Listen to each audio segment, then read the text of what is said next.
you are seeing a ton of movies, romance movies, family movies, going straight to DVD. You obviously you still have BET, you have TV One, but you're seeing a lot of stuff online. So it's not as if we are not seeing a plethora of productions that showcase us. And so are we actually seeking that stuff out, or are we falling into the trap of causing someone else to tell us what we're like and what we look like? Well, I think that there's different patterns, very much in line with what you're saying, of consumption. There are, you know, I was at the hairdresser the other day, and a guy comes in selling, you know, bootleg DVDs. Which I cannot stand. I mean, I will not say which hairdresser shop this is.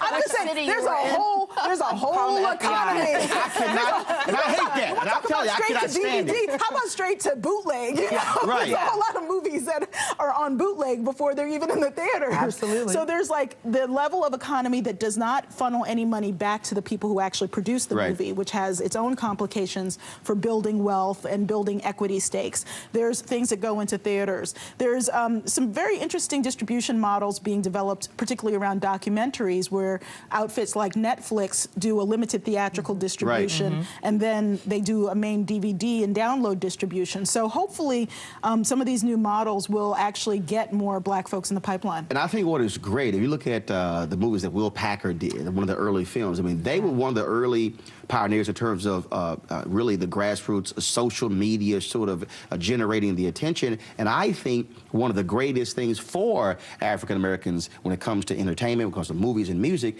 is the evolution of Facebook and Twitter, because all of a sudden you're communicating directly with fans. You go to Facebook, Tyler Perry has 700,000 followers on that particular page. That's helpful. Very smart about marketing himself in that way. I mean, I remember when Madea Goes to Jail came out, and I actually did a story on this for NPR, and I was at the Kodak Theater, and one of the things he came out and said before the play even started was, my brothers, my sisters, I love you. Please, if you have a hidden video camera, you're taking money out of this brother's pocket, we need to put it back into the film thing so we can, so he's talking exactly about what we're talking about. I was in D.C. watching the screening of Brooklyn's Finest, and let me tell you something, the ushers, I swear they were like the CIA. Oh, yeah. I mean, I'm serious. They saw one guy with the camera, and they knew he came in, and trust me, they had one person trained on him the entire time, so they were like, no, you pull that camera out, we throwing your behind out of here. But what was interesting about you, I'm glad you brought up Tyler Perry, because you see folks like Spike Lee have been critical of Tyler Perry's films, and folks have the different opinions, I get that. But what I appreciate about Tyler Perry is that he is making the business model and the control model, owning his own works, as opposed to letting somebody else determine that. And I think too many folks are not appreciating that aspect of him. Oh, his movies are not that good, needs to be better. Look, at the end of the day, this is a person who is in control of his product. Although, being in control of his product, he needs to lead by doing one thing that I don't think he's done so far. He hadn't done last year when we reported on it anyway, which is the unionization of his staff. You know, this is a huge issue in Hollywood, not just the before the camera control, but what happens behind the camera, who the there was a labor protest, cameramen, Well, we heard the exact same thing when CNN was created, by going to Atlanta versus being in New York. But again, that has always been a business debate as well, versus union and non-union. But the unions are still powerful, and the way to get more black people into those unions is to have them on unionized sets, you know, get them into the union, get union work, so they've got union health care plans, union whatever, and that broadens the spectrum, because otherwise you're going to see old white guys running everything, which is kind of how it looks when you go on to many sets, including sets that have black leading characters. Kelly? I mean, I think, love him or hate him, you have to respect Tyler Perry's hustle. I mean, you look at the first film he did, Diary of a Mad Black Woman, cost him $5.5 million to produce.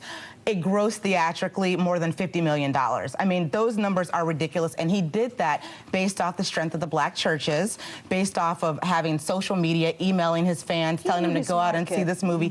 It blew Hollywood away, because he, quite frankly, is the only guy in Hollywood, or the only film maker who can make movies outside of the studio system, and he's critic-proof. I mean, it baffles me. Which has a legacy in black history in terms of Oscar News Show and so many others who say, you know what, fine.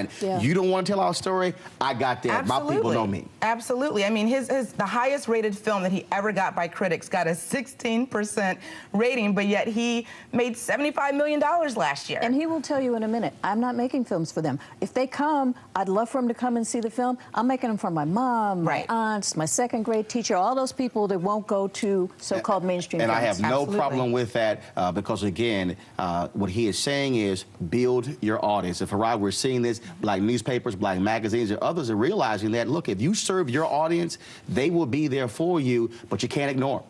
Yeah, and I do think, like you said, with social media, so much of it is about creating a multidimensional conversation so that you can reach people who, you know, for example, when people look at the film audience in general, they may say, well, it's not enough to just target black folks, but when you aggregate black audiences, you've got gold mine. And when you throw in the few whites that might show up and Hispanics that show up all of a sudden, and again, holding your costs down and you're generating 50, 60, 70 million, and when it comes to the profit margin, return on investment, folks will keep saying, okay, call that person again, because at the end of the day, it's about making money. It's about making money. Getting paid. Absolutely. Aaron, Farai, Kelley, was